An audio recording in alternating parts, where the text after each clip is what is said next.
Okay, everyone. How is oh, okay.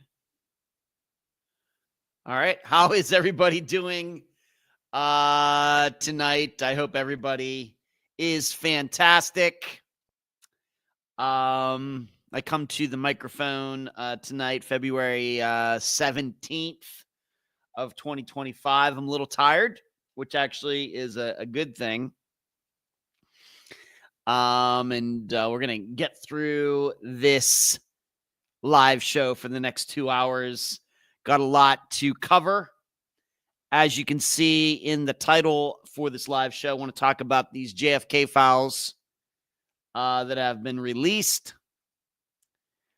I want to talk about ransoms and what we should think about them in connection to disappearances, because there was a story recently about a child that went missing, and then there was a ransom request. Also going to talk about the public's help. It's a story about how some amateur sleuths solved a murder or something, unidentified remains, and then it took the police like some years after that to do it themselves. Due to what went on today earlier up there in Toronto, or as they also say, Toronto, we had a plane crash again. Fortunately, nobody got killed. I think there were at least a few injuries. People did get taken to the hospital. I don't know. I don't know any more than any of you do. It does sound like maybe a couple of them, the injuries were serious. But at this point, nobody has died from this crash. And it might be at least a small miracle. So I want to talk about that tonight, given that in prior weeks, going back to Washington, D.C., and then in Philadelphia, we had these plane crashes that were in the news. And so this one is noteworthy as well, even though it took place in a different country. So got a lot planned. And as you are watching tonight or just listening, maybe you're driving somewhere, maybe you're at the gym, maybe some of you are already in bed and just kind of chilling out, listening to me. Maybe I'll put you to sleep tonight. I should be so fortunate. Wherever you may be, before you doze off or do whatever else, please give this show a thumbs up. If you are not yet a subscriber, maybe you are finding this channel for the first time. So why don't you subscribe and like this video, share this channel. We have hundreds and hundreds of videos on this channel, all pertaining to true crime, pertaining to disappearances. So if you know anybody that would enjoy that, they get into disappearances, Unfound. I know I'm biased, but we, I think, do the most complete job there is to be done. So please spread the word. You can support Unfound by going to patreon.com/Unfound podcast. It's right there at the bottom of the screen. Some other ways you can do that: paypal.me/Unfound podcast. Also, you can hit, if you're watching on YouTube tonight, you can hit the join button below and you'll get some things that other people don't get on the YouTube channel. Or if you are watching tonight, once again on YouTube, you can hit the super chat button down below the chat. I think it's a green. It was, for a while, it was like a gray button. I think it's green now. And it may not be on certain applications, on certain phones and tablets, but you can contribute to what we do here by hitting the button down below the chat. That is called the super chat button. So, as I usually do, get into what's been going on with me a little bit, although I'm not going to spend a ton of time talking about sleep again. The therapist that I see every Monday morning, I saw her this morning at 8 sharp. online here. I know I'm kind of supposed to stay away from that. In fact, one of the things she has me doing is one of the instructions has given me, I'm not allowed to do any Google searching regarding insomnia or anything even closely related to it. And so I'm a studious type of guy. I take orders well. I'm coachable. So I managed to do that. The whole week, didn't listen to any podcasts about insomnia, didn't read any blogs about people who have insomnia and have recovered nothing. So I found other things to take up my time, and it was kind of nice. But that, of course, that continues this week, and it may just continue for the rest of my life. But also, when it comes to talking to people about it, that's also a questionable thing because it's putting things in my mind that maybe shouldn't be there. But I do want to, being that this was all new to me when it happened to me, it may very well be new to people out there. And I know I made mistakes early on. And if I can stop somebody from making the same mistakes that I did early on, then I'm going to, then having insomnia, maybe is not so bad, although it's been pretty bad. I hope to recover here sometime soon. And if I can avoid somebody getting into the insomnia maze that I've been in, then maybe at least this was partially worth it.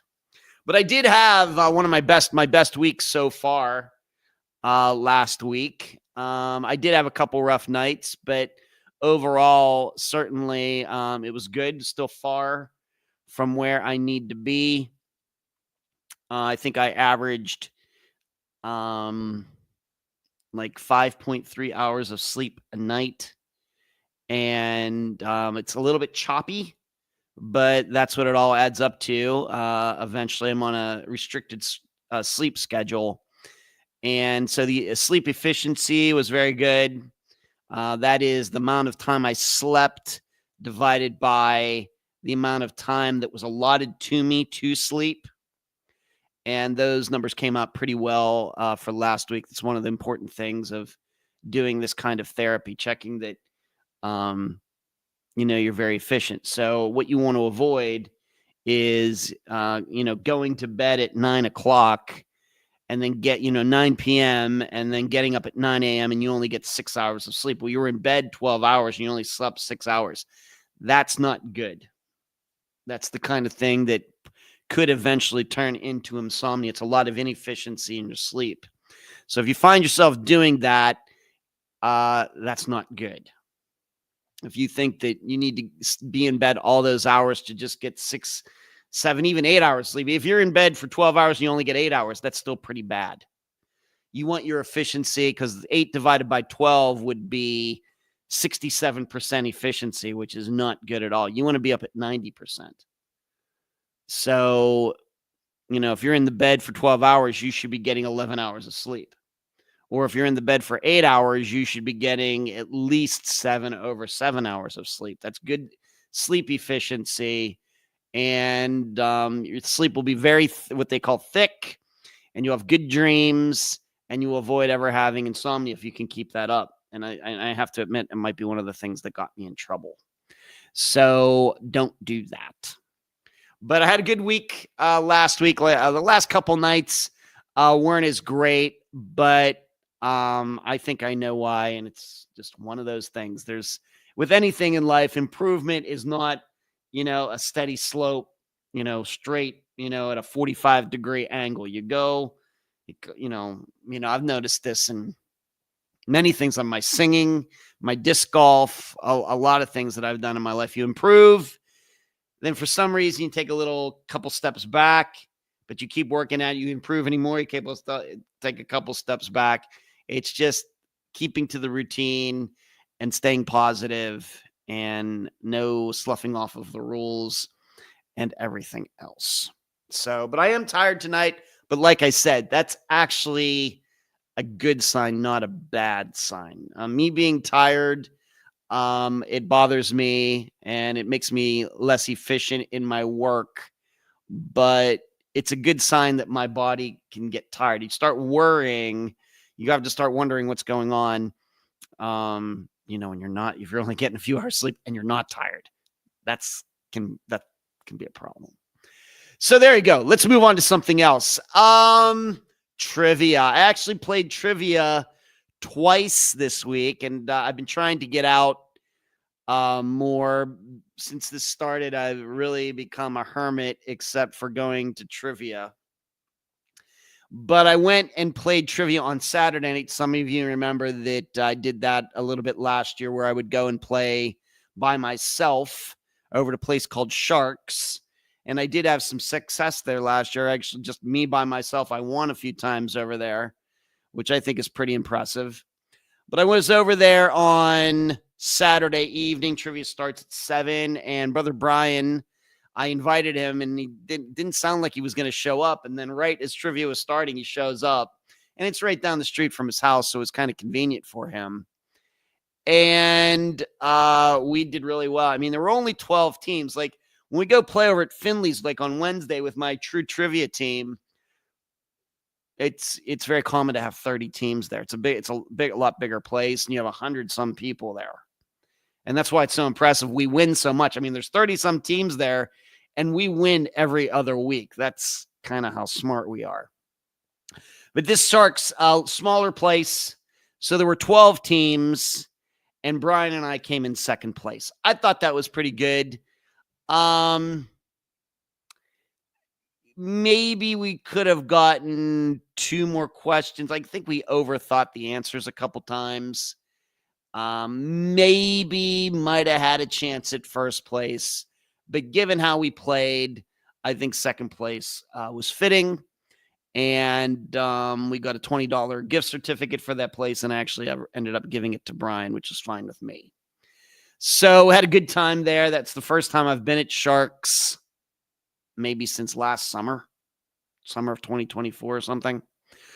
But then my team, the Periodic Table Dancers, we got together last Wednesday evening, as we usually do, and we ended up winning again.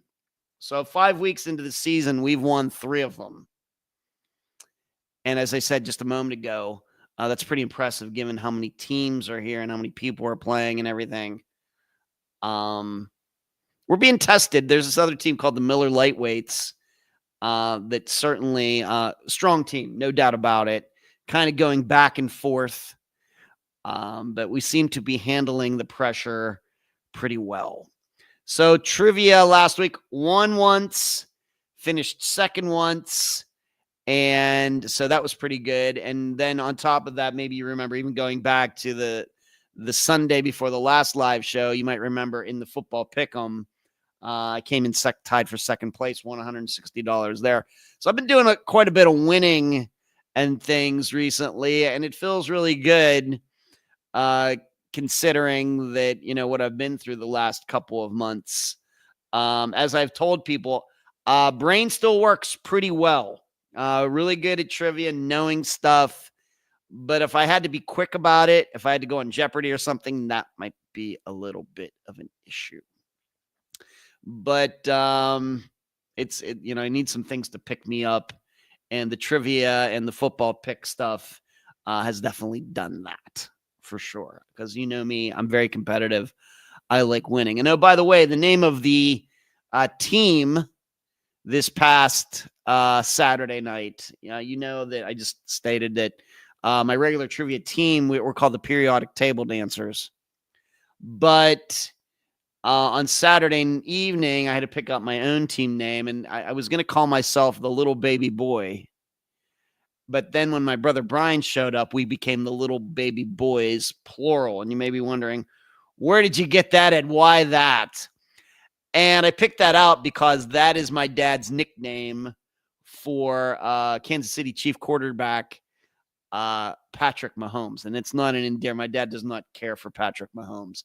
That it's that nickname is kind of a put down to Patrick Mahomes. And so I decided to call the team little baby boy or little baby boys, which I thought was pretty funny. And when I told my dad about that, he got a big kick out of that. So that's what went on there. And I'm continuing to do my singing, even though, like I said, things have been going on.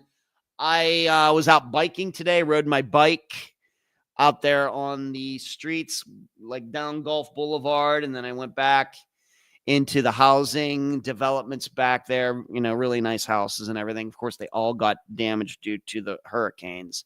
Can't tell from the outside, but surely most of these houses got trashed on the inside. At least, 3 or 4 feet probably of water was in these houses. But some of them, I don't know how many of them are actually being lived in. They look nice from the outside, though. But they all, like I said, they all got trashed. Anything that was on the first floor of any of these houses was trashed for sure. So I rode my bike, my pedal bike, and it's not an electric bike. It's good old fashioned. I have to pedal. And it's one of these bikes that has the thick tires, so you can like ride it on the beach as well. So it's a little more work than your average road bike, which has the skinnier tires. So it's a good leg workout for me. And it's good to get out there. It was good temperature today. It was a little windy. And that, of course, that can be an issue sometimes, pedaling into the wind with that bike. And there's only like 7 gears on it and everything. That can be a really, really tough workout, to be honest, especially if the big tires on the pavement, more rolling resistance.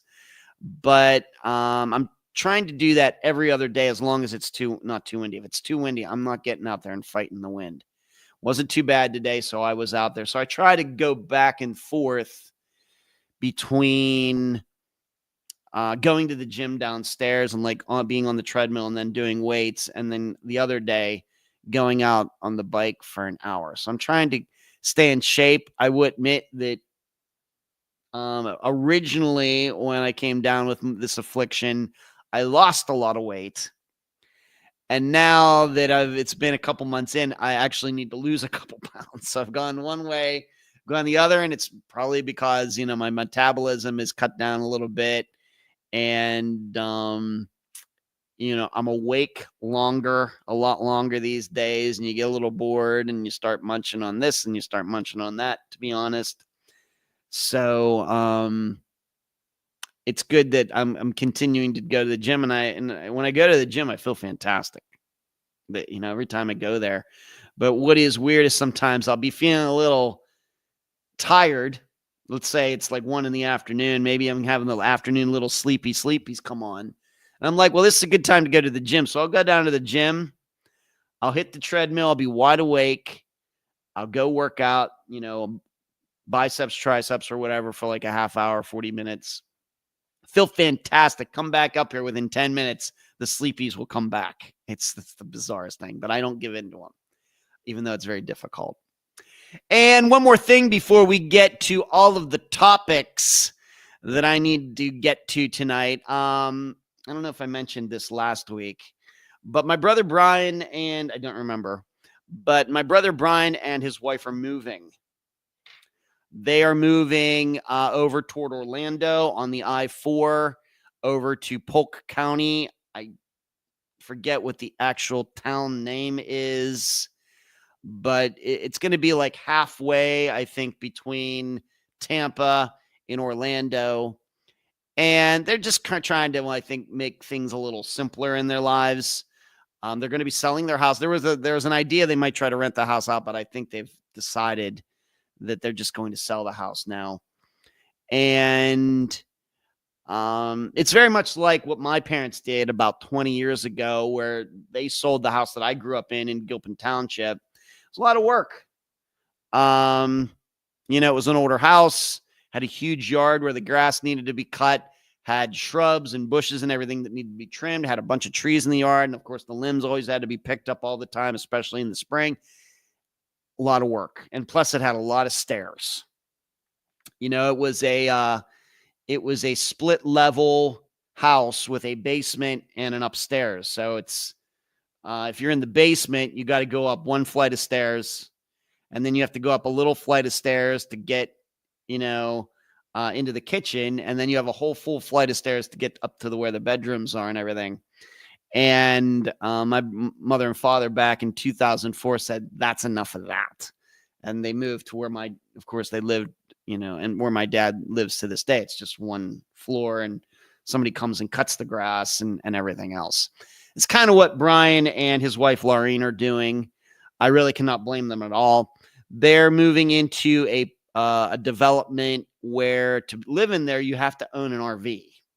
So as I think a lot of you know, because I've talked about it, they had an RV, a big one, 37, 38 feet long, like with a big diesel engine and everything with the slide outs and all that. And it got trashed during the second hurricane that came through here, Milton. So that got written off. They got the insurance check. So they went out and looked for another RV, and they found another one. And they've had it maybe for a month now or something, maybe longer than that. Has to be longer than that. And I haven't ridden in it, haven't rode in it yet, but I've been outside and inside. I've seen it, and it's pretty nice. It has a lot fewer miles than the other one that they had, and this is a newer one. But the other one, as far as it's a different manufacturer, the other one is considered to be like a little higher end RV than the one they got. But in the end, I can't tell, but my brother Brian could tell because he's really, gotten into them and notices all these things and everything. But, it's a 40-foot RV with slide outs and everything. It's nice. It's like a 2015 or something like that. And it has like 20-some thousand miles on it, which is crazy. It's some like low miles. The other one had a lot more miles. But they're going to move over there, and they can park the RV right there. It's like there's a canopy where you can park these big RVs, and they have their own little house right there. And they have an HOA fee, and somebody will mow the grass and everything else. So I can't blame them at all. Gonna miss them. I don't know how much we're gonna see each other. Now, of course, if nothing else, I would see them every Wednesday at trivia. But their plan is to jump in the RV and be out around the United States anyway. So even if they were still living over here in Largo, how much would I see them? Not at all. I can't see them if they're not in town. So, so they're moving and they're selling their house. I think they've already had at least one person come to look at it. The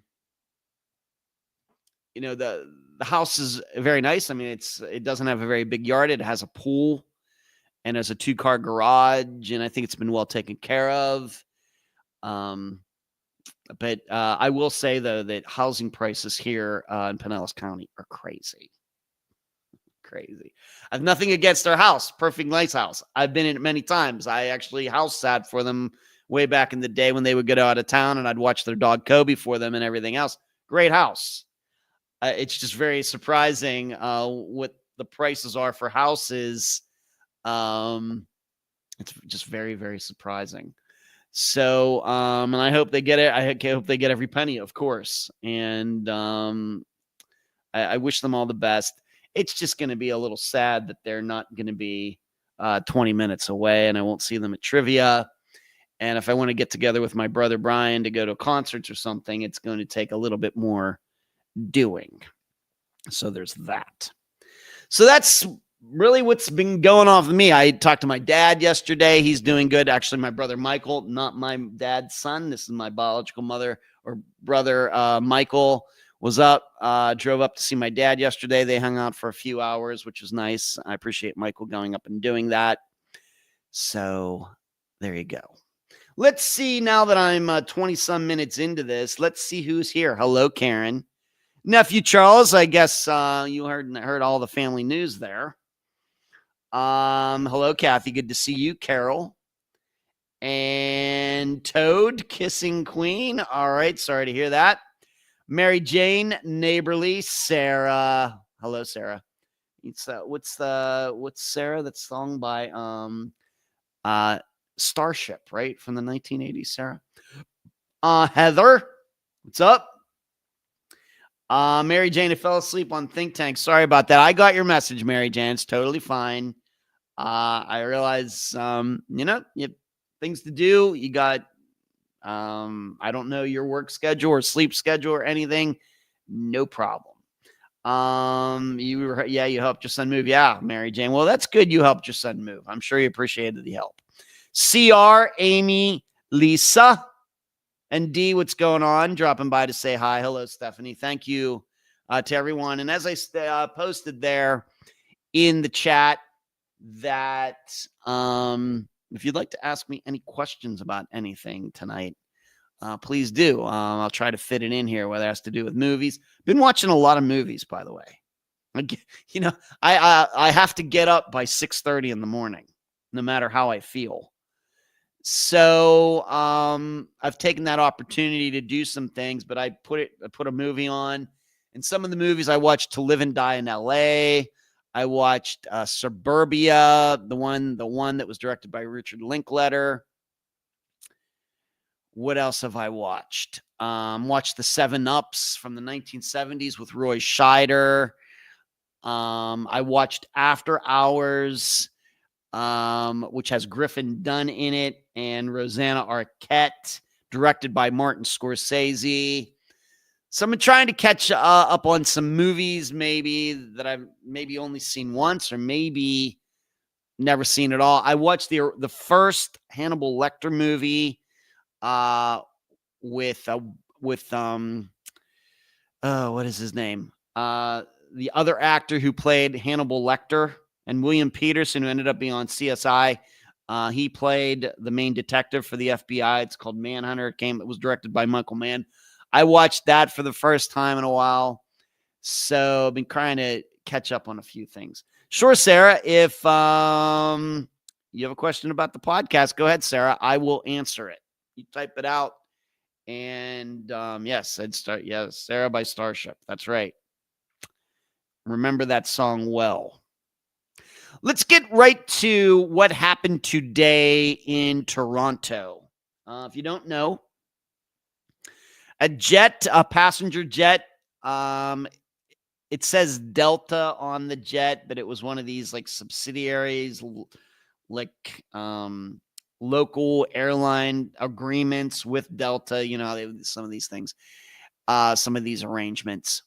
And it was flying from Minneapolis to Toronto. And as it was landing, something happened and it ended up off the runway upside down. And there's all sorts of pictures. If you don't know what talk, as you're watching or listening tonight, just do a search. You will find all sorts of pictures of it. And it's this jet. It's completely upside down on its roof. And at least the pictures I've seen, at least one of the wings is missing. Of course, being that it's upside down, the tail is missing from it as well. Miraculously, nobody got killed. I did hear there was a small child who might have been on its mother's lap. You know how they do in the airlines, that might have gotten hurt. And there was a couple, I think, adults that got hurt. But at this point, as far, when I came on tonight here at 9 p.m. Eastern, nobody had died from this crash. Amazing for a plane to crash like that on landing, flip upside down, and everybody can get out of the plane fairly quickly. Very few injuries. Now, what happened, or what are the possibilities of what happened? I think eventually, this is conjecture and theorizing and everything I try to avoid on the Unfound podcast when it comes to disappearances. But as I stated, going back to the Philadelphia crash, these plane crashes have patterns just like disappearances do. Of course, we have all sorts of different jets, propeller planes that have crashed over since man started and women started flying. But even so, there's only a few categories that, you you start noticing patterns with plane crashes as well. And it seems clear to me when I look at what was going on in Toronto today, when I see all of the snow, they got hammered with snow. They had winds that it says 40 knots or 45 knots. I forget what that is in mile per hour, but pretty strong winds. And this jet is trying to land and something happens. Now, you should know all of the planes, also passenger planes, it wasn't like this was just like some one-off flight. I mean, Pearson Airport in Toronto is a very, very, very busy airport. Maybe not busy compared to Atlanta or Las Vegas or Chicago, the two Chicago airports. But for Canada, and, Toronto is a huge city, even by United States terms, very busy. So there were a bunch of planes that landed under the same conditions and, of course, did not crash. And then this one came in and it did crash. So I think what probably eventually it's going to be a combination of the weather because of the wind. It sounds to me like, if you don't know this, once again, I'm just going to take for granted that all of you don't know anything about plane crashes and some of the rules and things that they have. A plane of any type just can't land in any kind of weather. There are limits. For your little propeller Cessna planes going up to your 747s and military planes and Airbus A380s and everything else. And there are limits on if they can land if the wind is too strong. And of course, it varies from jet to jet. How powerful they are, how big they are. Do they have, they have propellers? Do they have jet engines? A lot of things factor into this. And this is something that is established by the manufacturers of these jets. It sounds to me like this jet probably should not have attempted to land. In reading some things, watching some interviews with people who understand the technicalities of some of these things better than I do, I think that particular jet, it was a CRJ, not the same kind that had the collision in DC, but along those lines. I think this jet may be a little smaller. The maximum crosswinds or winds that this jet can have is only like 35 knots. And it sounds like the wind was into the 40s. Now, of course, we know wind can gust, wind can calm down, they can get gusty again. Winds can change direction at any time, especially when you're talking about, if it's a snowstorm and a front's moving through. And of course, airports, there's nothing blocking anything. They're just big flat pieces of land. So the wind is just screaming. There's no trees or skyscrapers or anything to break up the wind. I'm going to guess that this jet tried to land under conditions that were not the best for that jet. And I think that if we were to look at the jets that landed before it, you might find that those jets were all bigger and they were not, in violation of wind rules and things. But then this jet comes along, it's a little smaller. And probably the pilots are thinking, well, all these other jets just landed. We can do it too. And of course, the pilots of these planes, they should know off the top of their heads what the limits are. And surely they get the weather and everything. But there's something in airline industry called get there-itis, meaning pilots, and of course, they get pressure on them. You have to be on time. You have to take off on time. You have to get your destination on time. They get pushed. They get pushed by schedules, by supervisors, and everything else. And if you don't know, our airline system in the United States is overwhelmed. I mean, that kind of came out in the DC crash where that airport, National Airport, is taking in way more jets, more landing and taking off than were ever built for that airport. And so they have what they call get their itis.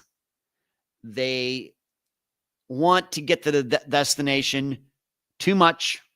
And so they start cutting corners, might do a couple things that they wouldn't do otherwise. And then, of course, this can cause mistakes as well. But it's just an idea of wanting to get somewhere and throwing caution to the wind, forgive the pun. And this is one of those things that I'm talking about. This is a very specific type of plane crash that is very, very common. And you can see this get their itis type of plane crash, going back decades. Like I said, maybe since we started flying, back to the Wright brothers. And I'm guessing this is partly part of it. Saw these other jets and well, we can do it too, even though they might probably know, the wind is pretty powerful. And then I think probably what's going to be, of course, the pilot making mental errors, making a bad decision, but also maybe physical errors. And it very well may be that maybe that jet, even though the wind was above what it should have been for that particular jet, it very well could have been that maybe another pilot could have landed that jet without any problems, but then something, went wrong in the execution of trying to land. Now, if you're wondering what does this all mean, what then exactly happened here? Well, you can watch a lot of videos here on YouTube. If you just do a search for jets landing like sideways or things, you can do that. And you'll find a lot of jets. And if you're looking at the screen, my hand will be a jet. Of course, normally when there's no wind, of course, the jet's coming in, very straight, very parallel, going straight into the runway, straight in. The problems start when you start getting wind, from the sides, behind and forward, that, they can just go to the other side and land the other way. That's not any big deal. It's the problem when wind is coming from the sides or diagonally from the sides when the problems start. Now, you can do that up to a certain point. And what you'll see in these videos is that the jets point themselves into the wind, because if they try to stay straight, the wind will just blow them right off their line. In addition, what happens is the wing that is pointing into the wind kind of becomes like a sail, and it actually will try to flip the plane over. So what the pilots do, this is an accepted practice. Maybe some of you have even been on jets that have done this. So when they're landing, and if the wind is coming in an angle, they'll actually point the nose of the plane into the wind, but they'll continue to fly straight. So they'll point the nose. So the plane is actually going,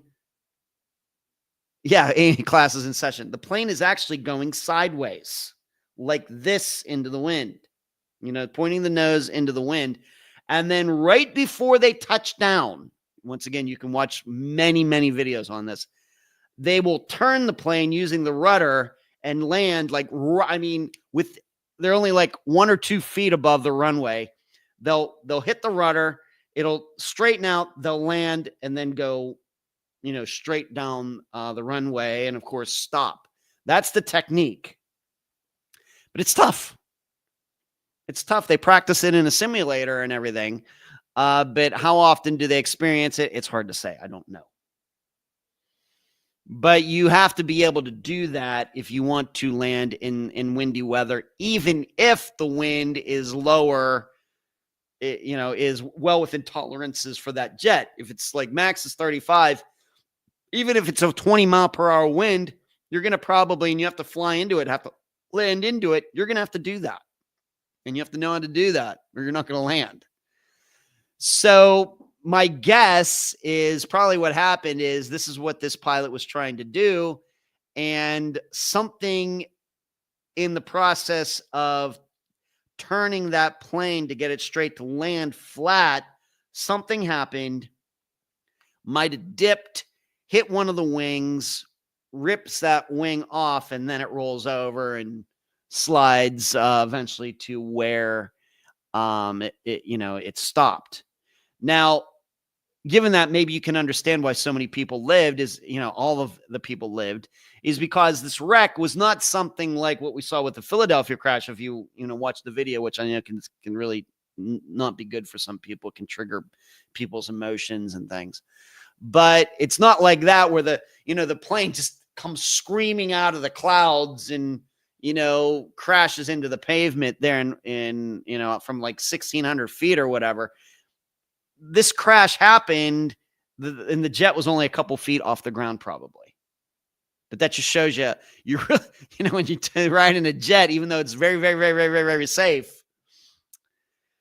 most accidents happen on takeoff and landing. And until the plane is absolutely stopped on the runway, I guess anything can happen. And even then, you're sitting there on the tarmac going, to your gate, and, you could still have a crash or something. You could still have a wreck.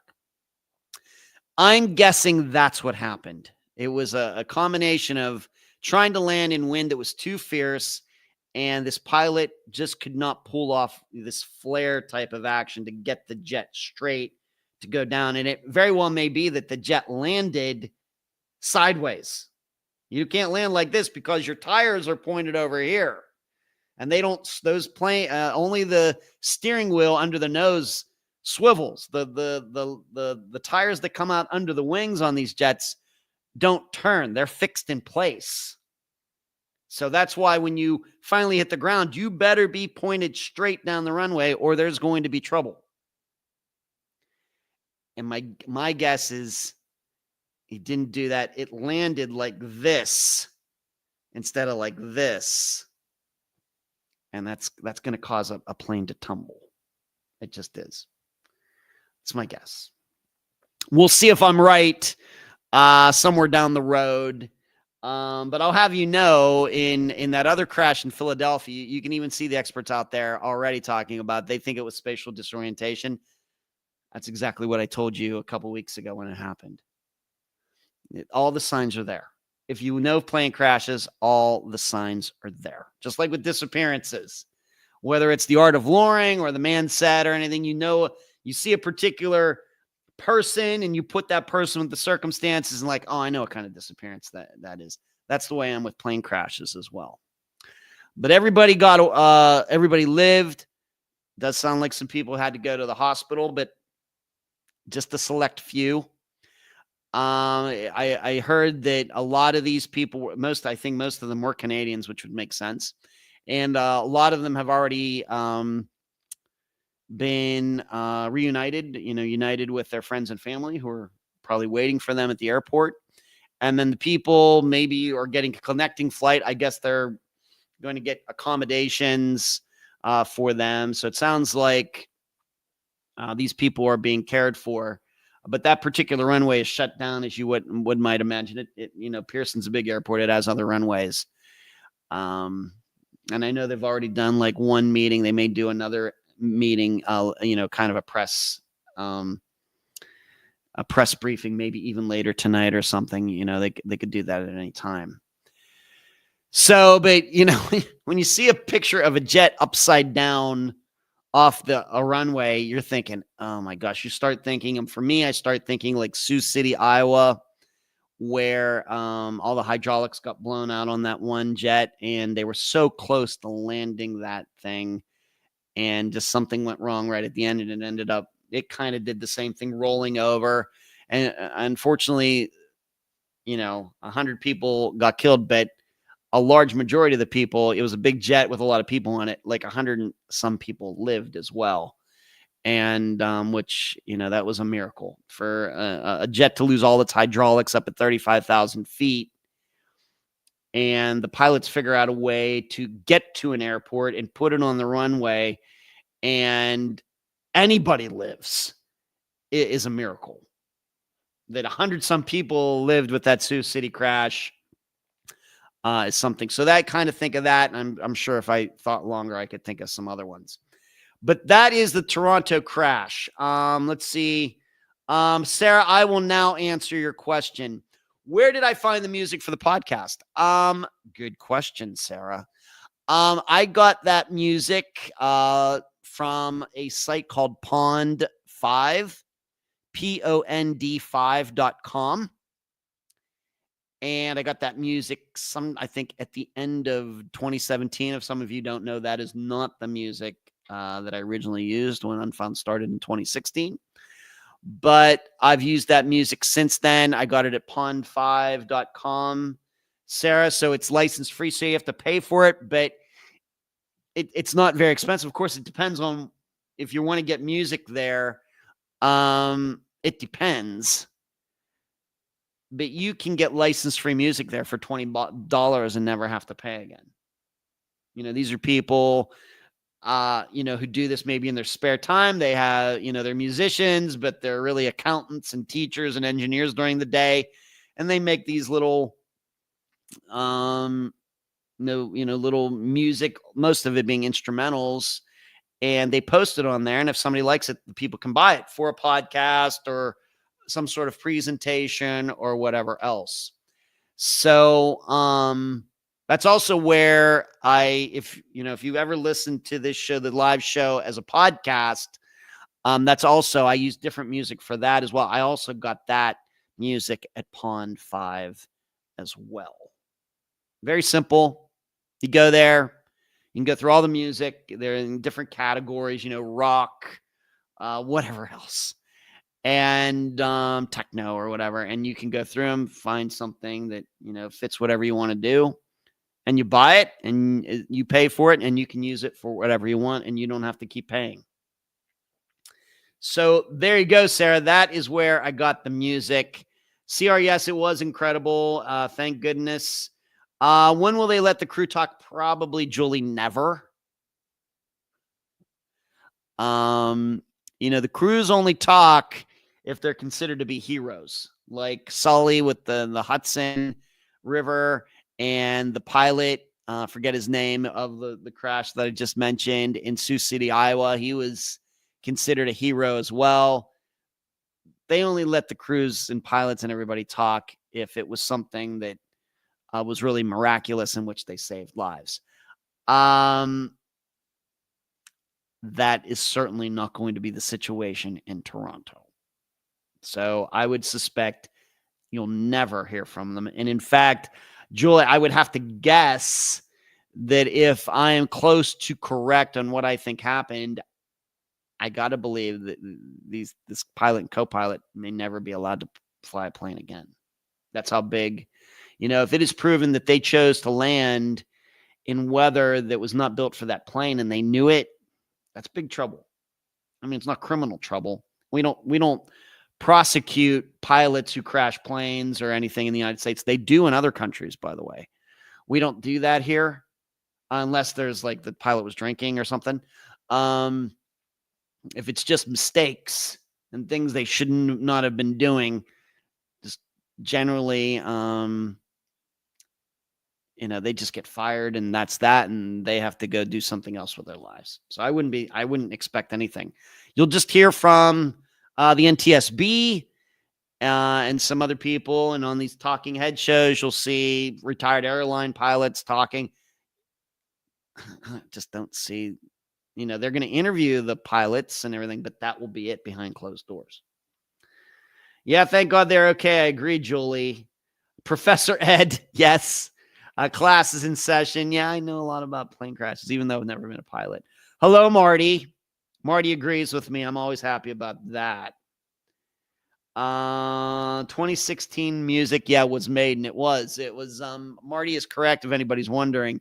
The original music that I used for Unfound was a tune called The Great Unknown on the Book of Souls Iron Maiden album that came out in 2015. Of course, that's copywritten music. And I got away with it for a while. But what happened was that YouTube really, really around that time started cracking down on music. Using copywritten music for anything. And maybe some of you experienced that yourselves with YouTube. And that's when I ended up switching over to the music that is being used now. And quirk of that, it was, if you're wondering, it was actually former assistant Natasha who went back and put the new music to all of those old episodes. Fantastic. I cannot thank her enough. So she would have done all the episodes 2016, partially 2016, and all of 2017. It's quite a few episodes that she had to go back, take the old Iron Maiden music out, and put the new music in so they could be posted to YouTube. Fantastic job. Thank you, Natasha. And by the way, I think I mentioned Natasha is starting to reach out to professors and schools again, and I'll let you know how that goes. In fact, maybe I should email her tonight. It's been like a week since we talked about that. Marty says, I've been listening to all the old episodes over again. Another run at the epic Unfound quest. Wow. You've already found the Holy Grail once, Marty. You want to try to find it again. Okay. Cranky says, I knew it was Maiden. All right. I'm going to take this long sleeve shirt off. Just hold on a moment. It was a little chilly in here when I had the air conditioning turned down pretty cold in here today. And I was like, well, it's a little chilly. And if you're wondering, this is a Rat Pack is Back long sleeve shirt from way back when I was a stage manager in Las Vegas at the Greek Isle, which isn't there anymore. So hold on a second. All right. I was starting to sweat a little bit. All right. So that is that. Let's move on to some other things. I want to talk about of course, I want to certainly get to these topics that are in the title of this live show tonight. The JFK files, more of them have been released. And what do I think about this? Some of you have been around here long enough to know that I believe that, and I realize this is going to run counter to what some of you think. And I realize that I think in the true crime community, there's probably a higher percentage of people who think that it was some sort of conspiracy among multiple people to kill JFK than what we find in the general population. I don't have any proof of that. It's just a perception that I have. But you should know, I just think Lee Harvey Oswald did this all on his own. And what kind of, I've thought this for a long time, going even well back to before the movie JFK ever came out. And of course, there have been many, many books written over the years. But now that I'm a gun owner, and now that I've shot guns, both handguns and what we might call middle range guns, like I have my Kel-Tec Sub 2000, which is a rifle, but it shoots 9mm rounds. So it's really not a long distance weapon. It certainly is accurate out to much farther than my handgun that I carry, but it has like a 16-inch barrel on it.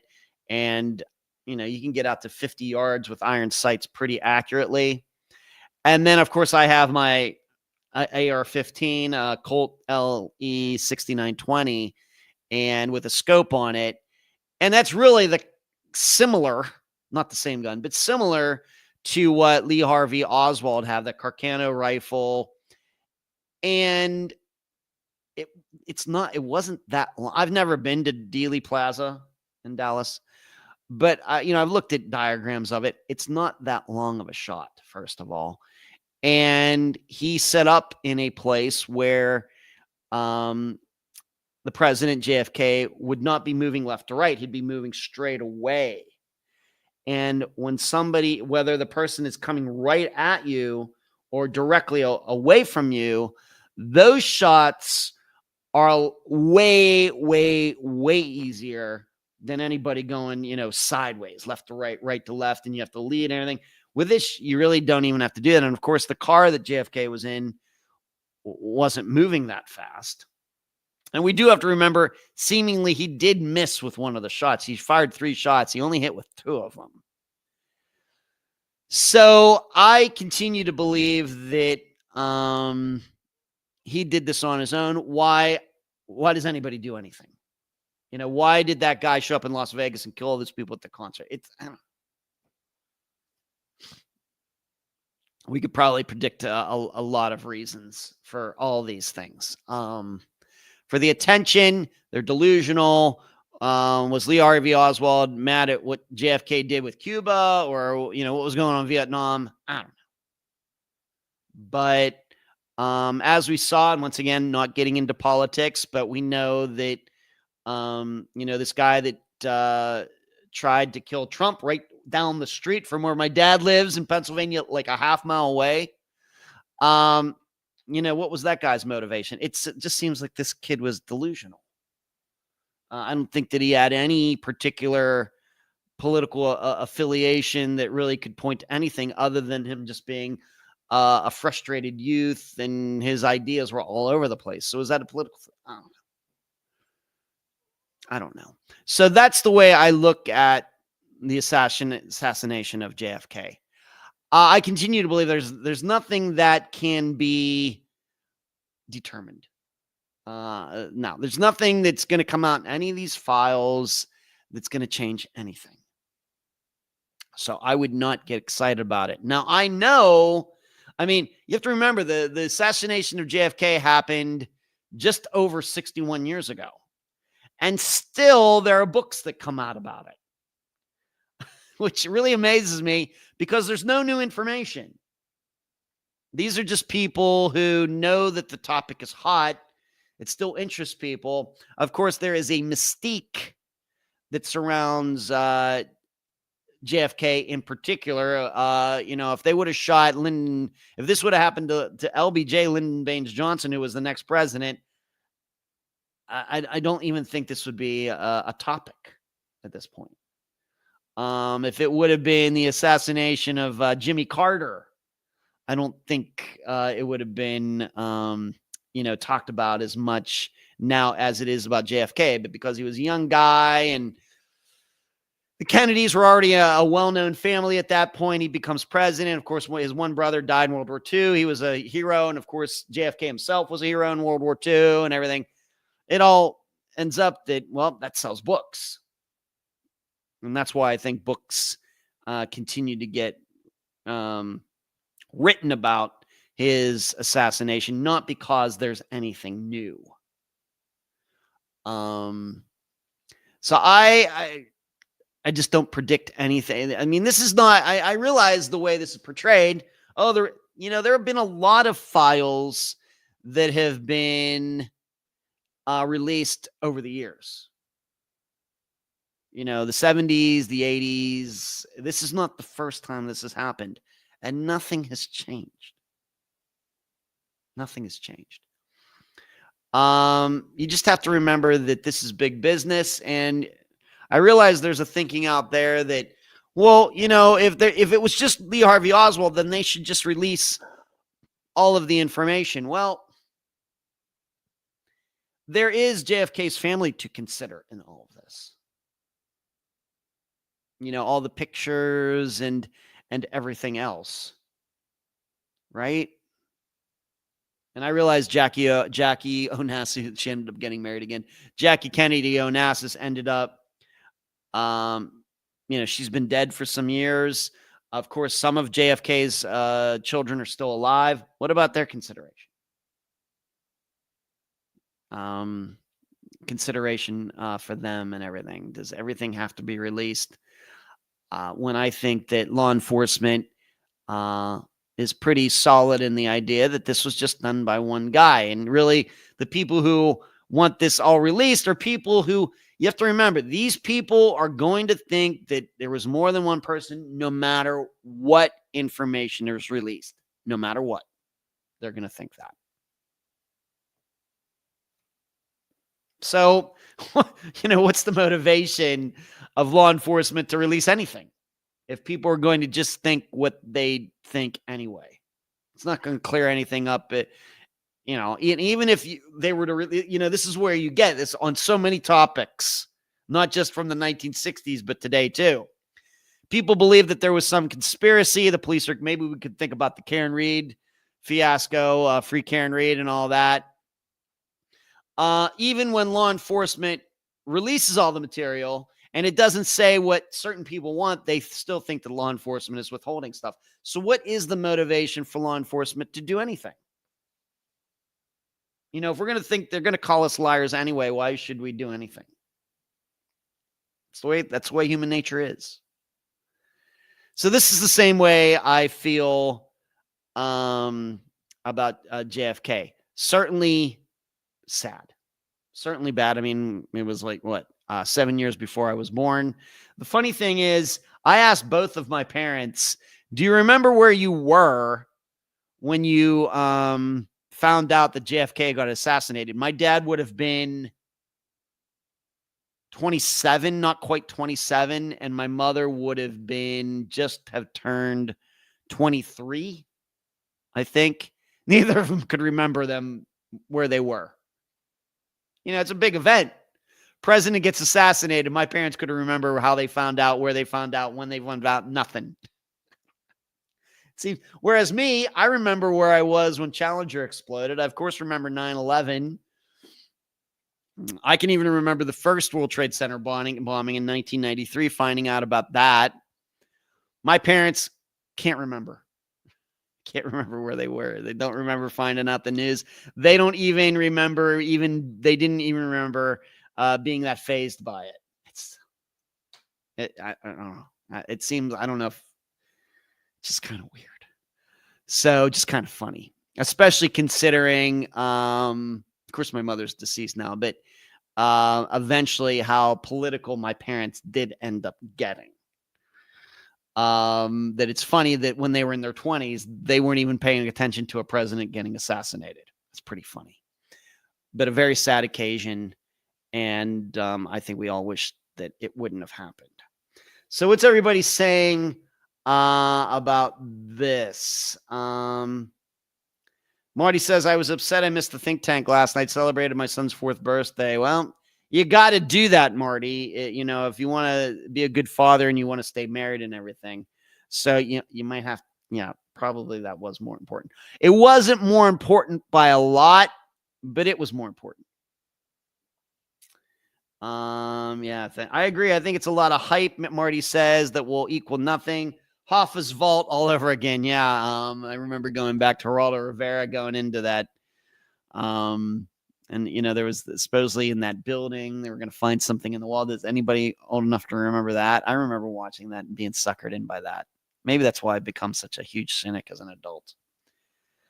Dee says, yes, sir. The song I sent you can be. I don't know what that means, Dee. Okay. But that's the JFK, my insight into this. And I realize all the JFK assassination kooks are going to get excited and everything.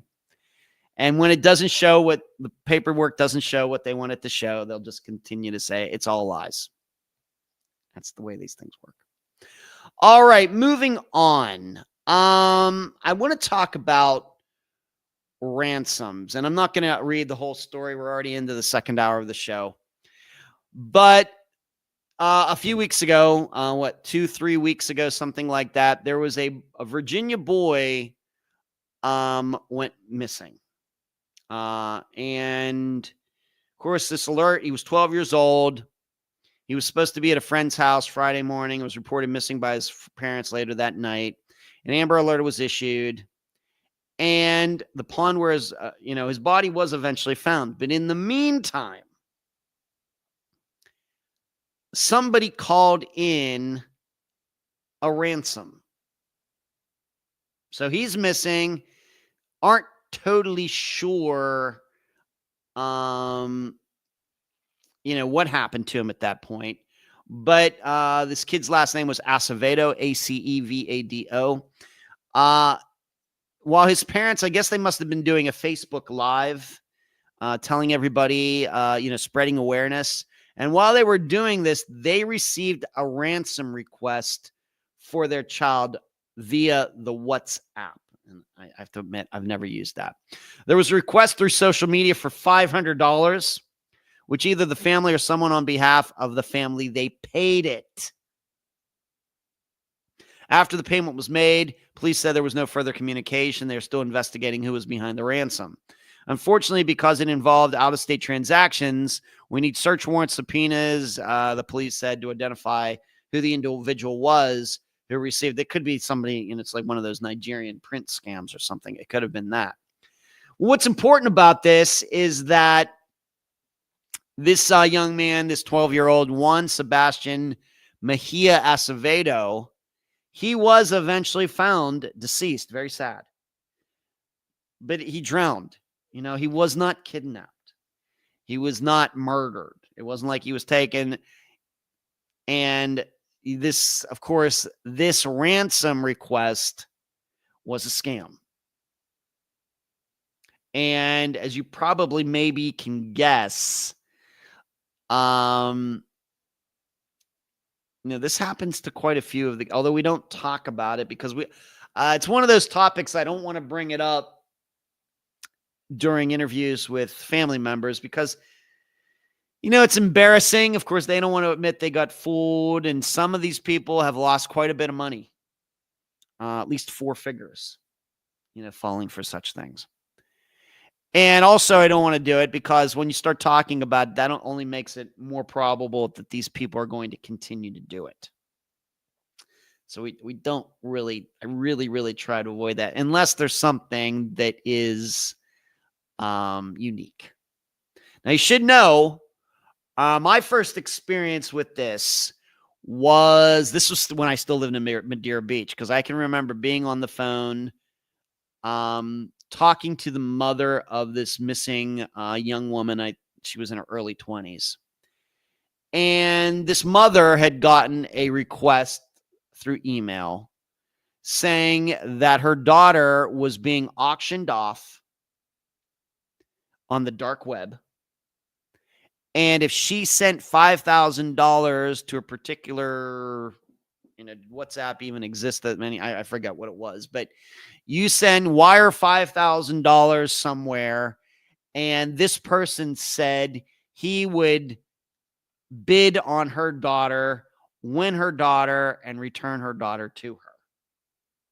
And this was kind of, it occurs to me, this must have been like I said, it was when I lived in Madeira Beach. Must have been like 2018, maybe. Must have been about 7 years ago now. Early 2018. And you should know, this is not a disappearance that Unfound ever ended up covering. So I was trying to assist this woman, even though it was kind of obvious to me that she was never going to go on the record with an interview or anything. So I told her, don't do that. Do not do that. Don't do that. And she kept saying, well, what if it's untrue? And like I said, I ended up finding out this was something that other missing persons families had kind of gotten the same kind of thing message. Same dollar amount, the dark web, same kind of thing. And I mean, from the first time she told me about it, I was like, you cannot do that. Do not do that. And she was ready to go down to the bank or get the cash or whatever she was supposed to do, go meet somebody. I was like, you do that, you're going to go missing too. And I'm happy to report that she didn't end up doing it. Was it because of me? I really don't know. But maybe it's somebody else also convinced her not to do it. I don't know how many other people she was talking to at the time. But she was absolutely convinced that it was real. Now, what was necessarily going on? I think the way I remember it was, for some reason, I remember there was some sort of address that the person gave. And then I ended up looking it up in one of the databases that I had. And it ended up being the house of the address ended up being to like a halfway house where criminals who had just gotten out of jail could go there and stay. And, they had to report in every evening. It was one of those places. That's the way I remember it. Could be wrong, but that's the way I remember it. Something like that. Now, very sadly, this disappearance, and trust me, if I told you the disappearance, you probably heard of it. It's, once again, it's not any disappearance that has been featured on Unfound yet. but still, it's not Jennifer Kesse. If you're thinking it's not that. It's just one that's fairly well known. I would say that this mother, at least at one time, maybe not last year, was fairly high profile because of some coverage that this disappearance got. But this young woman still missing. And of course, her mother is convinced it was absolutely foul play. I'm not convinced of that. But this is kind of all that I know. I know that on a live show, I've told this story before, but it's probably been years. It's probably been 5 years since I talked about this. But in reading this story about this 12-year-old Juan Sebastian Acevedo and how this ransom request was not real, kind of all came like rushing back what I experienced. And once again, this would have been very early in my disappearance career, but from the first time this woman told me about it, I was like, this is crap. And that's pretty much what I think for all of this. I would say that pretty much any ransom request that pops up from any disappearance is BS. Pretty much. Like I said, I'm guessing that I know that there have been some high profile kidnappings of like children of famous people, where maybe that might have been real. But for all the average people, all of us middle class people, ransoms are not a thing and should never be taken seriously. And these people surely do not know what happened in the disappearance at all. They see a news story, they see an opportunity. That's all it is. That's all it is. And so you might be thinking, well, what about JonBenet Ramsey? What about the ransom note that was left there? Was it in the kitchen? And you're going to be requested, and the letter, of course, was really directed at JonBenet's father. Of course, this all came out a big news story back in December. Of course, with the anniversary coming by again. I'm not inclined to think that one was real either. Of course, what doesn't make any sense with JonBenet Ramsey, here this person has a ransom note, but we know that JonBenet Ramsey was murdered and she was in the basement. I mean, why, it's hard to put that all together. Who writes it? And it was done on stationery from the Ramsey house. So it wasn't like it was written beforehand. So it's still very hard for me to decipher that.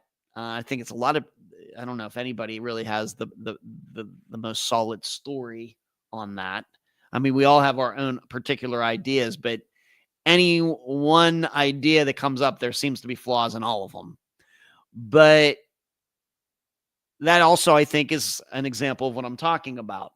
That ransom notes, ransom letters, ransom texts, ransom calls, people saying they're on the dark web and everything else, it's all crap. It's all crap. And of course, in this situation, this kid wasn't even kidnapped. Now, do children get taken? Yeah, they do. They do. But once again, ransoms. And I realize there will be people out there because, like I said, some of Unfound's own guests have fallen for these things. And I think in a lot of these situations, the people have gotten away with it. Why? Because these families are embarrassed. They figure out, oh, son of a gun, and they're embarrassed by it. So they want to go to the police because then they think, well, this person probably didn't have anything to do with my daughter's disappearance anyway. And, these people might be dangerous, this, that, and the other. So they don't end up telling the police. They don't end up filing charges or anything. They'll talk to me about it.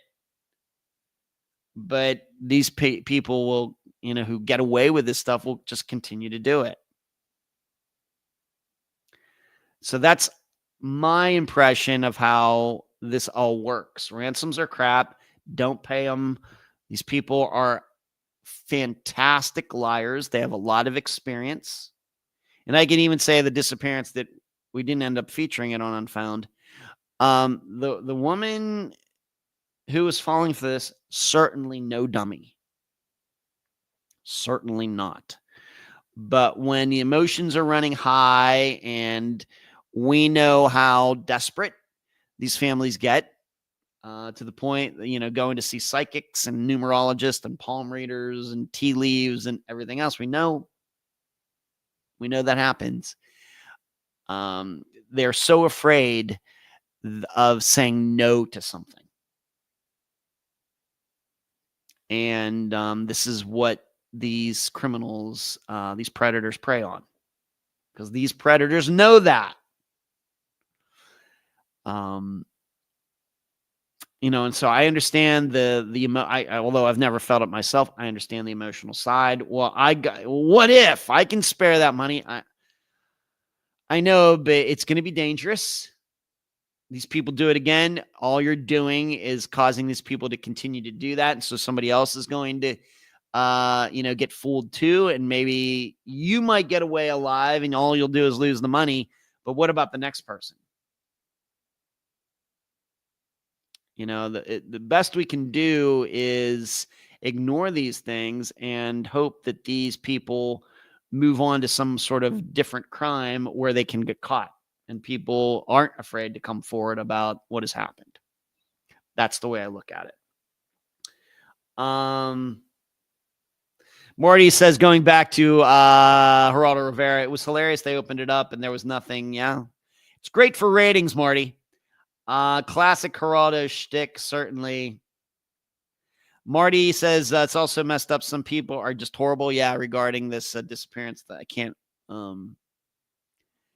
mention the young woman's name, but like I said, I know some of you are very, very, very up on your missing people, persons, disappearances, and think you'd certainly recognize the name. Amy says, very sad, preying on the weak and vulnerable. Well, yep. Predators don't prey on the strong and what's the opposite of vulnerable? Confident. Predators don't prey on the strong and confident.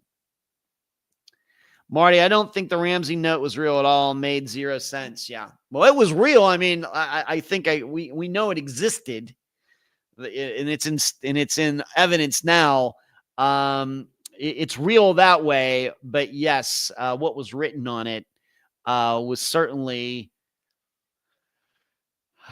I guess you could call it delusional. I don't know. I don't know what else the word to use. The only way that makes sense, that ransom note with John Benet Ramsey, is that at the time John Benet was still alive.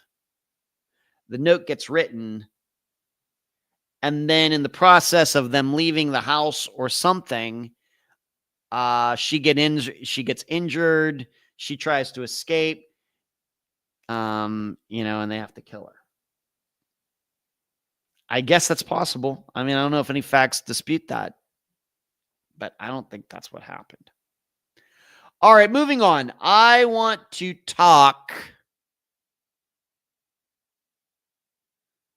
about the public's help. And this is a story that comes to us. Well, maybe let me go back. Let me just get maybe a few Unfound things out of the way, and then we'll go back to that. We're continuing to move forward behind the scenes. By the way, you should know I am reaching out to people. One of the things that my therapist got through to me today, and we get together at 8 a.m. every Monday morning. Her first appointment of the week. I'm sure she loves starting her week off with me. But one of the things she did say is that it's probably best at this point to try to get back to some sort of normalcy in my, everyday life. So we're going to give that a shot, even though, it's one of those things that if I get even decent sleep, even if it's like 5.5 hours, which is long right now, that I feel good for, up until like the early evening. But even doing the show tonight, I have to admit, it was like around 8 o'clock. And I was like, wow, I hope I get through the show. I mean, I'm doing fine now. Now I feel all awake and everything. And that's great. But I'm guessing as soon as I'm done at 11 o'clock tonight, I'll start yawning and my eyes will start fluttering and everything else. But, the issue is that, of course, the podcast takes a lot of work. And the big thing is concentrating on something for many hours at a time. When you think about me talking to people, reaching out to people, collecting all the information, asking good questions, and collecting the information, looking all of this stuff up to see if there's anything more that needs to be dug up, and then putting the outline together. And to put an outline together usually takes an average of 3 hours, even when my brain is 100%. And then we have to find some time to do the interview, and I have to be on, on my game there. And, just in retrospect, the last new episode, of course, came out was way back in December. Of course, things are a lot better now than they were back then. And I'm very thankful that I've been able to, improve quite a bit with the help of my own work and this sleep therapist that I'm talking to, and a lot of other things that, I've been working hard on this, trying to get back to my old self. But you'll never understand how difficult that interview was to do regarding Keith Mann. I don't think you can tell that. Maybe I can tell that, but that's when this first started.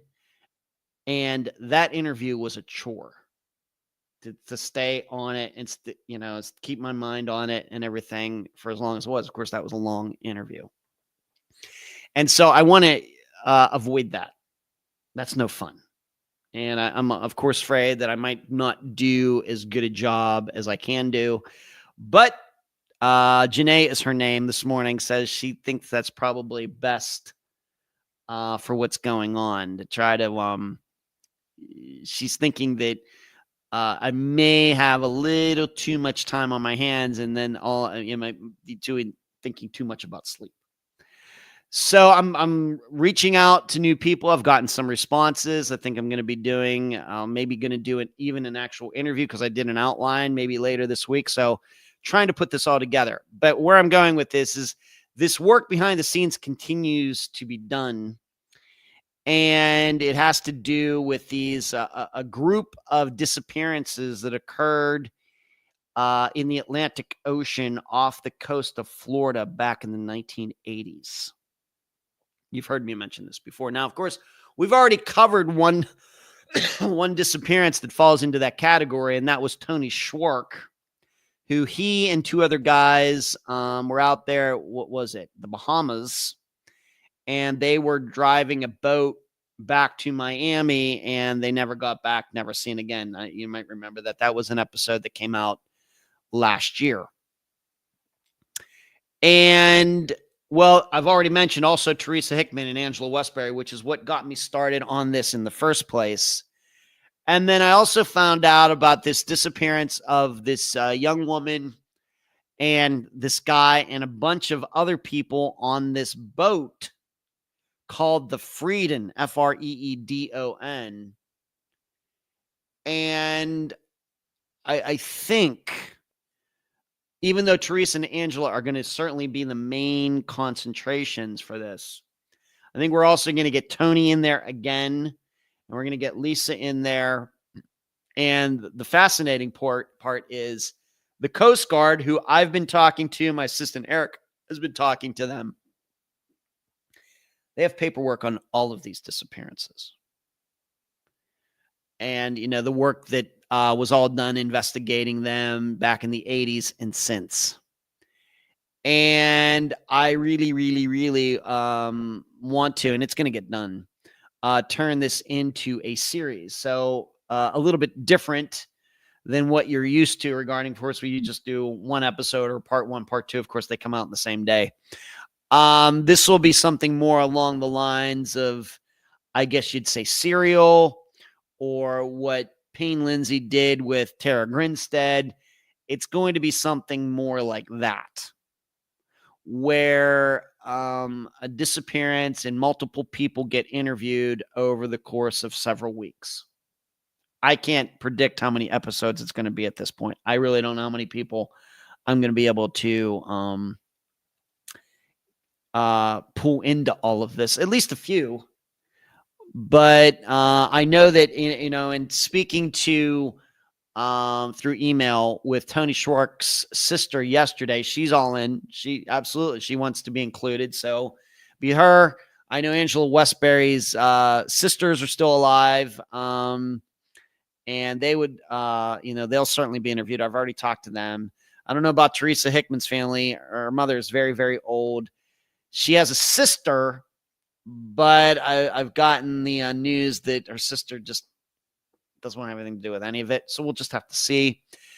With Lisa Bishop, still, I think I have a line on talking to someone who knew her really, really well back in the late 1980s. And then, of course, I can interview the Coast Guard agent who myself and Eric has been talking to. A fantastic guy, by the way, over there on the other side of Florida. So I think we can really turn this into something that is really in depth, not been done before. And certainly I already know that there's going to be a lot of new information that's going to come out, especially regarding Teresa and Angela's disappearances. So that's going to happen sometime this year. I just don't know when. But there'll probably be a big, this isn't going to be something that's going to be rushed. This isn't going to be something where I'm going to feel like there are any deadlines and everything. So it very well may be that I get all of them done. And, we might take a month to market it and put it out there and everything, a little bit different than what is usually done with the episodes that come out every Friday. Something a little bit different. Of course, this will be new territory for me, but I think that I don't know what I'm going to call it. It would be Unfound, the Atlantic Mysteries or something. I don't know. And I guess there's a possibility that, given that they all went missing between 84 and 88 in a very small part over there off the coast of Florida, it very well could be they're all connected somehow. I don't think I'm speaking out of school when I say the Coast Guard absolutely believes that all of these disappearances have to do with drug trafficking. Teresa's, Angela's, Tony's, Lisa's. Doesn't seem to be much doubt in the Coast Guard's mind at all. And if that really is the situation, then really, really, really, we do have to think about them somehow being connected, because it's such a short period of time in a very same area regarding boats out on the water. Who knows what we might come across? So working on that. And then the other thing is we do have another Dr. T show coming up in March. We were supposed to do one in January, but something came up with Dr. Telesco. So we are due to do a show in March and April. One of them will be an Anatomy of a Disappearance. And then the other one, I'm not sure what that's going to be, solved or unsolved. I think we've talked about it. I have to check my notes. So I wanted to get that out of the way. So now let's go back to what I wanted to talk about regarding the public's help and what went on here. The remains of a missing California woman have been identified by police 3 decades after she vanished. But internet sleuths, it's like the Utes from My Cousin Vinny, made the connection years ago. Wendy Abrams Nishikai was a 21-year-old UC Berkeley student with a young daughter when she disappeared on October 31st of 1989, so Halloween. Her remains were discovered off an embankment on Yankee Jim's Road in Colfax on February 10th of 1990, so just a few months later. Police were initially unable to identify the body, and she was deemed a Jane Doe case. There were no developments until 2023 when the Placer County Sheriff's Office cold case investigations team was formed. A year later, the California Department of Justice Laboratory in Richmond successfully identified a likely next of kin through DNA analysis, linking the remains to a relative of Abrams, Nishikai. We actually had fingernails, and that's what they were able to use to pull DNA, said the communications manager. Investigators obtained additional DNA samples from family members for further comparison and officially determined the remains belonged to Abrams Nishikai in January. However, internet sleuths suspected the Jane Doe remains belonged to Abrams Nishikai long before police made the connection. Users on the online forum Web Sleuths pointed out the similarities between the Jane Doe and Abrams Nishikai back in 2020, including a unique chest tattoo. I found this Jane Doe and couldn't help but think that their facial structures seemed similar and the timeline stats matched mostly, one person said. It seems like a crazy coincidence if nothing else. Clothes can be changed, but to have the same exact tattoo would be wild. Another added, according to someone claiming to have known Wendy well, she did have a cross tattoo on her chest.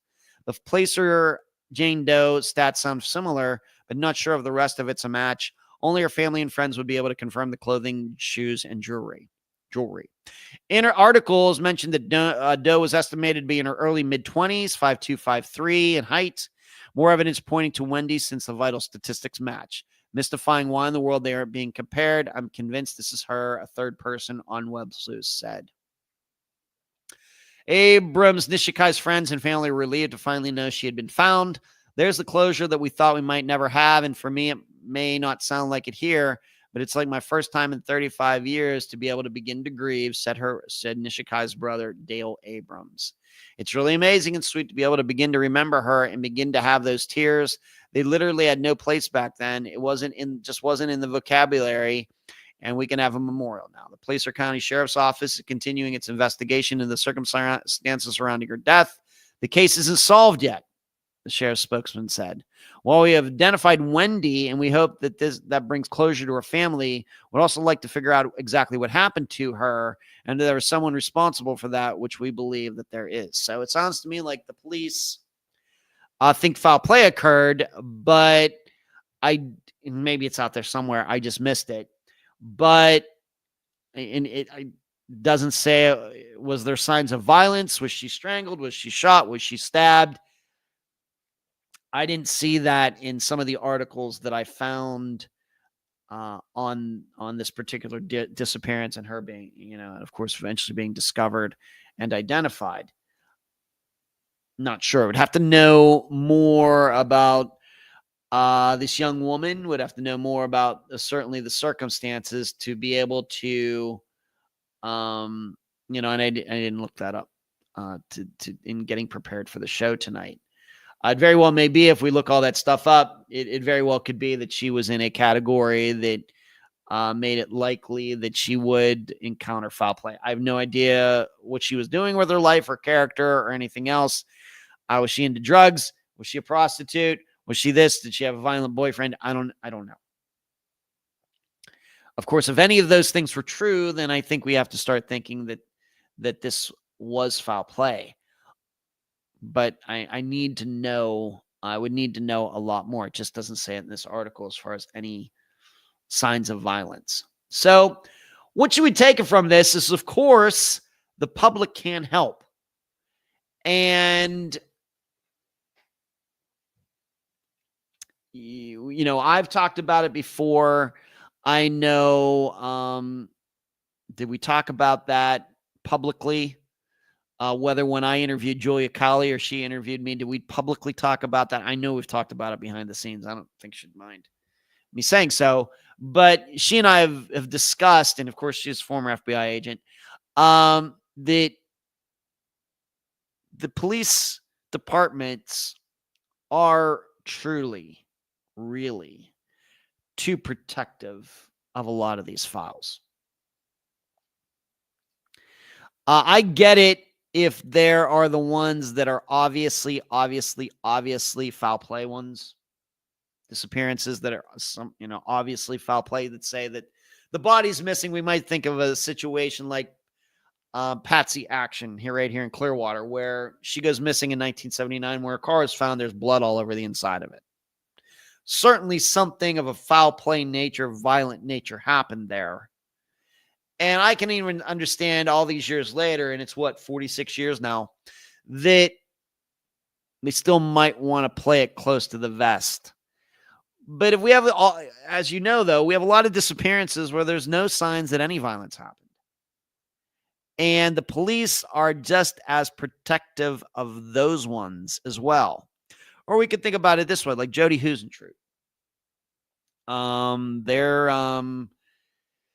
protecting warrant. Hey, nobody more than myself would like to see more paperwork, more of the police, the department's paperwork regarding what they've done over the years and this warrant that, they put this tracking device on John Van Cise's vehicles. What reason did they do that? I'd love to see all of it. On the other hand, I can say, well, you know what?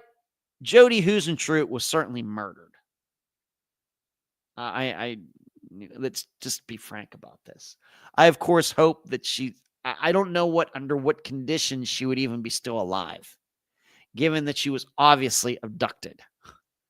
I mean, has she really been, this is so morbid, but has she really been kept in a cellar the last 30 years? Maybe. I mean, we got Ariel Castro in Cleveland. Maybe. It seems unlikely. So we have to believe that Jody's no longer with us, and we have to believe that if she's dead, that it occurred to foul play. And so I understand that Mason City, Iowa is playing this very close to the vest and doesn't want to give out a lot, even though I personally would like to see what they got. Whereas a lot of these other disappearances that Unfound has featured, the protection that these departments give to this paperwork is hard to understand, especially considering, for example, with Jennifer Perry. Remember that? Some of you, I know many of you were around when that happened. It's been a few years now. But I ended up getting the FOIA, finding the paperwork. I had no idea if they were going to answer it. It's Monroe County here in Florida, which is basically Key West in that area down there. Although it does account part of the mainland of Florida as well. I just took a chance. And it was like, what it ended up being 600 pages. It was like some crazy number of pages. And I think there was, I haven't looked at those files in a while, but there was some things that were redacted, some things blacked out, but most of it could be read. And guess what? Here we are like 4 years later, and that investigation hasn't been ruined, mainly because I don't think anybody's doing anything. I think that Monroe County Sheriff's Office gave me everything that they had. Pretty sure. Didn't ruin anything. And there's certainly, we could believe that Jennifer Perry was murdered by somebody. She might have run away. Maybe she did. She jumped in the car, went to the mainland of Florida, and grew up, and she's out there somewhere. That seems unlikely to me. But I think you have to lean toward the foul play angle with Jennifer's disappearance. Still, Sheriff's Office sent me all the materials, and guess what? Nothing bad happened.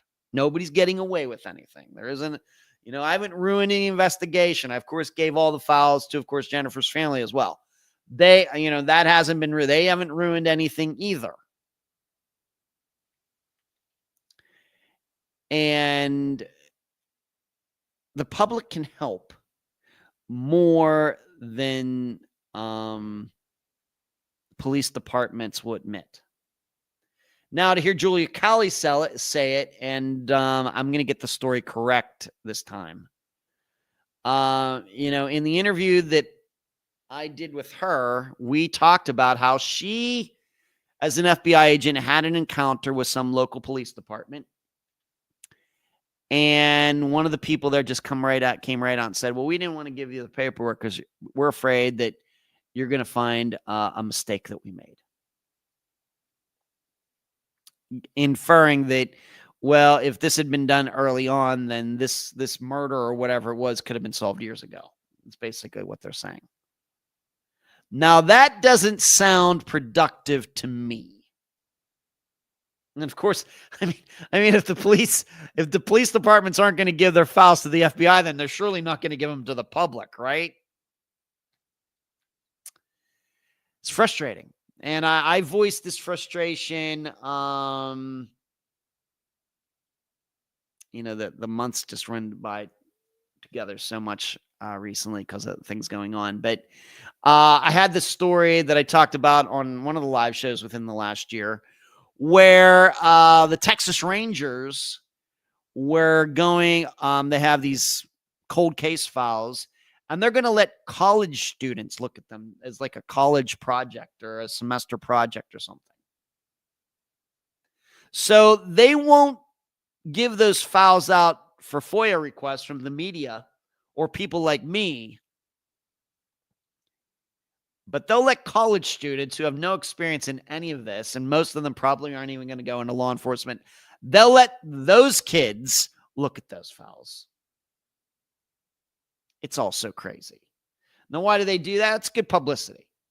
That's what they're doing. That doesn't sound to me like a department, an organization that is really trying to solve things. I'm not saying that one of those college students couldn't get lucky and, going through one of the files and notice something that, everybody's missed for 30 years. Certainly could happen. But wouldn't somebody who is used to reading those kinds of files and knowing the territory of disappearances or murders, would those people, even if they're retired or do a podcast or something, would those types of people not be a much better choice? This kind of stuff drives me nuts. It just absolutely does. I'm happy granted, it does sound to me like these people on Web Sleuths, they didn't have hard proof. I get, well, this young woman who was missing, she had a cross on her chest as a tattoo, and then this unidentified woman does as well. What are the odds of that? Well, I don't know. I'm not a tattoo person. I don't have any tattoos. I would never let any one of those needles touch my body anywhere. But it occurs to me that crosses on chests are not that unusual as a kind of tattoo. That doesn't sound to me.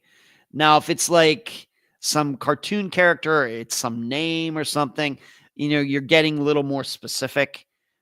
But a cross on a chest doesn't sound that unique. So, but I get what they're saying. Obviously, they got it right. Now, did they get it right on Web Sleuths just by luck? Or was it actually something that was logical? It's hard for me to say just reading this article. But all I'm saying is there are people out there. There are people who care about this stuff. There are people who will do genuinely good work, maybe even for free in their spare time, even though they have other things, but they're still very schooled at this. And you would think that the police would take advantage of this, especially the way things can be spread around and sent to each other, all of us so easily these days.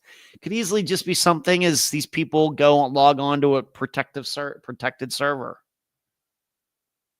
They don't get emailed the file. No, they have to go onto the site and they have their own password and they go into the secure site and they can't download anything. They can just look at the files or pictures or whatever, or even video over the computer instead of actually having the stuff in their possession. That sounds reasonable to me. They don't even do that. And that certainly technologically can be done. So one more way the public can help. Now, can everybody in the public help? Probably not. I do believe that this is a skill. I think that this is something where you do have to have experience. I don't think that you can just let any person off the street just because they're watching. They've watched a bunch of Law and Orders and CSIs. They think that they're qualified. Probably not. But I would certainly say that at least some of you would probably be qualified if you've listened to many of Unfound's episodes. Certainly everybody that takes part in the think tank that we do every Sunday evening, patreon.com/Unfound podcast. Certainly those people are more than qualified. Certainly. Certainly my assistants, my volunteer assistants, Emily, Carrie, Cherie, and Eric, certainly they're qualified. So, well, I will say, I think that at least some, I don't know what the percentage is. Is it 10%? Is it 20%? I don't know. But certainly there is a percentage of cases that could be solved if certain people in the public were able to assist. Certainly, there's no doubt in my mind, and it wouldn't even have to be murders or anything. It's just hard to say. I believe that, and I will always say that. I mean, here's what I mean. If I can interview Steve Pankey and eventually end up testifying in a criminal trial twice, when really murders aren't even my thing, although I realized, Matthews was missing for 35 years, then I'm inclined to believe there are a lot of other people like myself who can assist and be genuine about it. But I don't think that's going to happen. Not anytime soon. Maybe, I will say this, given that we still, we're kind of in that era right now where a lot of baby boomers still run police departments. I don't care what the gender is, but people of a certain age, let's just say, used to doing, maybe came up as police officers before computers were like a major thing. They were still using filing cabinets and everything. I think those people probably, and being that they've gotten to a point where they're running police departments and they're sheriffs and everything else, they make the rules. Whereas I think is like my Generation X gets into those positions, I think some of this is going to change. I think that there's going to be a greater understanding that the public can assist in some ways that you never would have embraced generations before, I think. And I can even see it. Yeah, maybe you can even see that with some of the disappearances that Unfound is covered. For example, with Adam Turner and the Mary Jane Van Gilder disappearance. Adam Turner is a guy of a certain age. I think he's in his 30s. I think. He's certainly not my age. He's certainly well younger than I am. But what was he doing? He's out there going on podcasts, came on Unfound, doing all sorts of things, engaging with social media, something that probably somebody else in his department, 20 years older, 30 years older, would never consider. And so I think, like I said, I hope to be doing this for a while. I think that I will live long enough to see this. It's just going to take a little time. The things will start to open up. Police departments become more comfortable with social media, putting a little more information out, going on. And when they talk to people, it's not always, well, I can't talk about that's an ongoing investigation. No, instead, they're not going to say everything, but they're going to be a little more revealing maybe than the generations that came before them. I anticipate that. It's just going to take some time. It's already happening, like I said, with Adam Turner, and even with going back to the Coast Guard situation, certainly with that guy is certainly younger than I am, and I think that's good. I think because he's younger, he understands the power of social media, whereas, if I was talking to, let's say, the original investigator for the disappearances of Teresa and Angela, I don't know where I would get with that particular person, if anywhere. Instead, talking to this guy who had this put on his desk just within the last few years. And I think, like I said, I think that's good. Too much protecting of territory, too many egos, and not understanding the territory that is social media and the internet. It very well may be that, these older cops are, you of course, have email and use the internet and everything, but that's probably where their interest in all of it ends. And that's not good for solving crimes. Hello, Michelle. How are you? Hi, Ed. Hi, everyone. Well, hello to you, Michelle. Stephanie says, I feel like I've heard a lot of disappearances happening on Halloween. I'm going to, Stephanie, I think that, did we not? I think we did cover a disappearance on that occurred on Halloween. Let me look that up. It's been a while. Let me see. It was, I think, because I think the guy, he went missing and he was supposed to be going to a Halloween party, is the way I remember that. Who was that? Steve Davis. Pretty sure. I think he went missing on Halloween. Somebody can check that for me. I don't know. Maybe, like I said, brain is not 100% these days. Maybe I'm totally off on that. Do I have anything else here? We got like 9 minutes left. So the public's help just depends what the public, the experience that the public has. Maybe I want to cover this. I have a few minutes. Here was the next day. Kathy says the next day at after Halloween. Man, am I good. Wow. I was right on that. Almost right on that one. Thank you, Kathy, for looking that up. How do I remember that? I don't know. There was story out of Canada and the disappearances of Ronnie and Doreen Jack. They're indigenous, what they call First Nations people in Canada. They went missing with their two young sons, Ryan and Russell, in 1989. And they were last heard from just before they accepted a stranger's offer of a ride and short-term job at a logging camp. And in an economic bind, they jumped at the opportunity. August 1st, 1989. Of course, I turned 19 that day. But after the Jack family got into the man's pickup truck with hopes of turning the page toward better fortunes, they were never heard from again. Decades later, investigators are still stumped about what happened, while the Jack family has continued to raise awareness and search for clues. And so this is a long article. Once again, if you want to look it up, Ronnie and Doreen Jack, this is a story out of Canada. It's still unsolved. They're missing. These aren't murders. The bodies of the parents or the kids have never been found. But it does say in here that the Royal Canadian Mounted Police believe Ronnie and Doreen's last known action was departing their home along with their sons when they got into a dark-colored 4x4 pickup truck with an unknown man.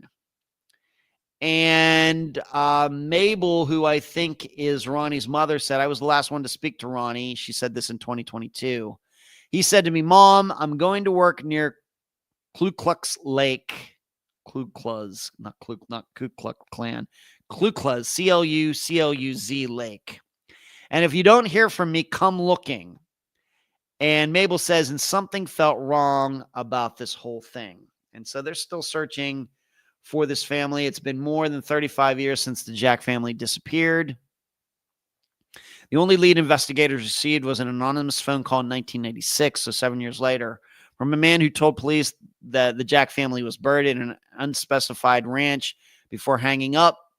Investigators publicly pleaded for the man to call back with more information, but never did, and the case has since remained stalled for decades. So I found this article, and I think I might have even posted it in the discussion group. And here's my insight into it, just in reading this. My first issue would be, did somebody actually see them get in this truck, or is that just something that, legend that has become fact over the years? This is one of those things that I talk about context. Okay, all right, you saw them get in the truck. Well, did they have luggage? What kind of truck was it? Was the truck sitting out there for a long time waiting for them to get in it? Where did they leave from? We don't have a lot of these facts, and I don't even know if they should have been included in this article, but all of that is relevant. All of it. And then on top of that, the father said, if you don't hear from me, come looking. Then why would you take along your wife and your children if you're saying to somebody, if you don't hear from me, come looking? That sounds dangerous. That sounds stupid. Why would you do that? I mean, if you want to go do that by yourself, I don't know, but you're roping your children, you're going somewhere and you're telling people, if you don't hear from us, come look. It seems either he really didn't say that, and this did come from his mother, and that certainly has to be considered. It very well may be that she's just exaggerating and really, really, really, really, really, really, really, really, really wants to make people think that, they had to have been murdered. So, she added this into it. That happens. It happens. So the father thought that something was suspicious, but went anyway and took his kids too.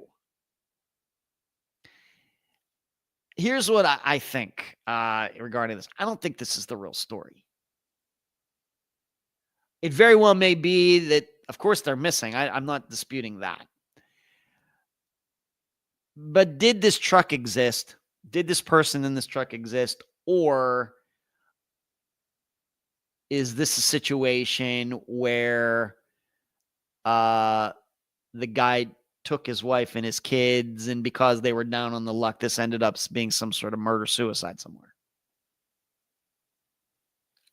This is what, occurs to me, because we also have to consider that, if this did happen and they did get in the truck with this guy and this guy's a killer, this sounds like a serial killer situation, and then would have all sorts of stories like of families going missing in Canada, but we don't. So what are we talking about here? So I'm left with the impression, I don't think the story that is told in this article is true. They're certainly missing. I guess I could be open to the idea that they moved somewhere else, changed their names, and started new lives, but that seems unlikely. Was this somebody who was going to get them into the United States? They were paying somebody to sneak them into the United States from Canada. Happens from Canada too. And they got suckered into maybe. But I don't know why then that would be some big secret. Just say, well, you know what? I found somebody to take us to the United States. You wouldn't want to cover that up. I just don't think this is the real story. Could be wrong. But you can look that up. Once again, the family's name, Ronnie and Doreen, Doreen. I went to a high school with a girl named Doreen Hunter. Ronnie and Doreen Jack and their children, if you want to look that up. And by the way, once again, that's from Canada. And Kathy, you said you knew that off your top of your head too. Wow, that's impressive. Okay. All right, this Friday, another hiatus episode, unless something changes. We're going to Virginia. We're going to Bedford, Virginia for the disappearance of James Walker. It's an episode that came out in 2017. His son, Bobby, was the guest. And some of you, if your memory is good enough, you might remember that James Walker had these shady friends and hanging out with them. And allegedly, all of them went to this, was it a Food Lion in Bedford, Virginia? The story is that James decided to wait in the car while the rest of them went inside. And the story is when they came back out, James wasn't there. And he was never seen again. Now, there was a video, but due to the son and everything else, I've never seen it, but Bobby, his son, has, and you just can't really deduce anything from it. But Bobby seems to think that it doesn't show James or anybody else walking away from that car. So the thinking has been, was this just some sort of alibi? Did something happen to James elsewhere? Did they do something to him? And then this whole Food Lion trip was, an alibi, just a big lie. Saying, we don't know what happened to him. He was out there and then he wasn't. So you'll get to hear all of that again this Friday. You can make that determination for yourselves, what you think happened to James Walker. That's April 7th, Walker. April 7th of 2000 is when that disappearance started. Although we have to be open to the idea, could he have gone missing the day before? If there was foul play somewhere, then we have to be open to the idea maybe it happened the day before or something. So, like I said, James Walker, his disappearance is on NamUs. It is on the Charlie Project. And you will get to hear that 2017 interview with Bobby Walker, who's a good guy. We follow each other on Facebook. All right, that's all I got. Man, I got through it 2 hours. Man, that went fast, and I actually feel pretty good. I feel better now than I did when I started the show. Funny how that works. So good to talk to all of you. Thank you so much for making time on this Monday night. And I hope you all sleep well tonight. You all certainly deserve it. And that's it. Keep your heads on swivels out there. Do not be victims. And Charlie, say hi to the kids for me. Good night.